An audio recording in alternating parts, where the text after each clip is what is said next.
கர்த்தர் தாம் சொல்லியிருந்தபடி சாராள் பேரில் கடாட்சமானார். கர்த்தர் தாம் உரைத்தபடியே சாராளுக்கு செய்தருளினார்.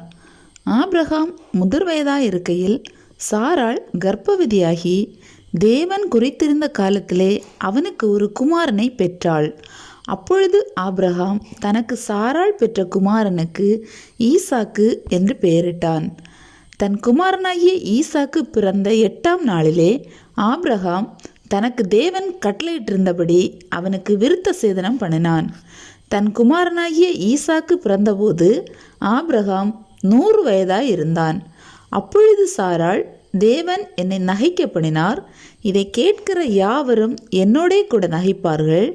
சாராள் பிள்ளைகளுக்கு பால் கொடுப்பாள் என்று ஆபிரகாமுக்கு எவன் சொல்லுவான்? அவருடைய முதிர் வயதிலே அவருக்கு ஒரு குமாரனை பெற்றேனே என்றாள். பிள்ளை வளர்ந்து பால் மறந்தது.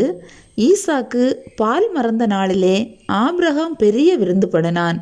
பின்பு எகிப்து தேசத்தாளாகிய ஆகார் ஆபிரகாமுக்கு பெற்ற குமாரன் பரியாசம் பண்ணுகிறதை சாராள் கண்டு ஆபிரகாமை நோக்கி, இந்த அடிமை பெண்ணையும் அவள் மகனையும் புறம்பே தள்ளும். இந்த அடிமை பெண்ணின் மகன் என் குமாரனாகிய ஈசாக்கோடே சுதந்திரவாளியாய் இருப்பதில்லை என்றாள். தன் மகனை குறித்து சொல்லப்பட்ட இந்த காரியம் ஆபிரகாமுக்கு மிகவும் துக்கமாய் இருந்தது. அப்பொழுது தேவன் ஆபிரகாமை நோக்கி, அந்த பிள்ளையையும் உன் அடிமை பெண்ணையும் குறித்து சொல்லப்பட்டது உனக்கு துக்கமாய் இருக்க வேண்டாம். ஈசாக்கினிடத்தில் உன் சந்ததி விளங்கும். ஆதலால் சாராள் உனக்கு சொல்வதெல்லாவற்றையும் கேள்.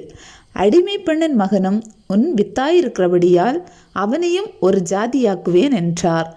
ஆபிரகாம் அதிகாலையில் எழுந்து அப்பத்தையும் ஒரு துருத்தி தண்ணீரையும் எடுத்து ஆகாருடைய தோளின் மேல் வைத்து பிள்ளையையும் ஒப்பு கொடுத்து அவளை அனுப்பிவிட்டான். அவள் புறப்பட்டு போய் பெயர்செபாவின் வனாந்தரத்திலே அலைந்து திரிந்தாள். துருத்தியிலிருந்த தண்ணீர் செலவழிந்த பின்பு அவள் பிள்ளையை ஒரு செடியின் கீழே விட்டு, பிள்ளை சாகிறதை நான் பார்க்க மாட்டேன் என்று எதிராக அம்பு பாயும் தூரத்திலே போய் உட்கார்ந்து சத்தமிட்டு அழுதாள். தேவன் பிள்ளையின் சத்தத்தை கேட்டார். தேவதூதன் வானத்திலிருந்து ஆகாரை கூப்பிட்டு, ஆகாரே, உனக்கு என்ன சம்பவித்தது? பயப்படாதே. பிள்ளை இருக்கும் இடத்திலே தேவன் அவன் சத்தத்தை கேட்டார். நீ எழுந்து பிள்ளையை எடுத்து அவனை உன் கையினால் பிடித்து கொண்டு போ. அவனை பெரிய ஜாதியாக்குவேன் என்றார். தேவன் அவளுடைய கண்களை திறந்தார். அப்பொழுது அவள் தண்ணீர் துறவை கண்டு போய் துருத்தியிலே தண்ணீர் நிரப்பி பிள்ளைக்கு குடிக்க கொடுத்தாள். தேவன் பிள்ளையுடனே இருந்தார். அவன் வளர்ந்து வனாந்தரத்திலே குடியிருந்து வில் வித்தையிலே வல்லவனானான். அவன் பாரான் வனாந்தரத்திலே குடியிருக்கையில் அவனுடைய தாய் எகிப்து தேசத்தாளாகிய ஒரு பெண்ணை அவனுக்கு விவாகம் பண்ணுவித்தாள். அக்காலத்தில் அபிமெலேக்கும் அவன் சேனாபதியாகிய பிகோலும் ஆபிரகாமை நோக்கி, நீ செய்கிற காரியங்கள் எல்லாவற்றிலும் தேவன் உன்னுடனே இருக்கிறார். ஆகையால் நீ எனக்காவது என் குமாரனுக்காவது என் பேரனுக்காவது வஞ்சனை செய்யாமல் நான் உனக்கு செய்த தயவின்படியே நீ எனக்கும் நீ தங்கி இருக்கிற இந்த தேசத்திற்கும் தயவு செய்வேன் என்று இங்கே தேவன் பேரில் எனக்கு ஆணையிட்டு கொடு என்றான். அதற்கு ஆபிரகாம், நான் ஆணையிட்டு கொடுக்கிறேன் என்றான். ஆனாலும் அபிமெலேக்குடைய வேலைக்காரர் கைவசப்படுத்தி கொண்ட துறவி நிமித்தம் ஆபிரகாம் அபிமெலேக்கை கடிந்து கொண்டான். அதற்கு அபிமெலேக்கு, இந்த காரியத்தை செய்தவன் இன்னான் என்று எனக்கு தெரியாது, நீயும் எனக்கு அறிவிக்கவில்லை.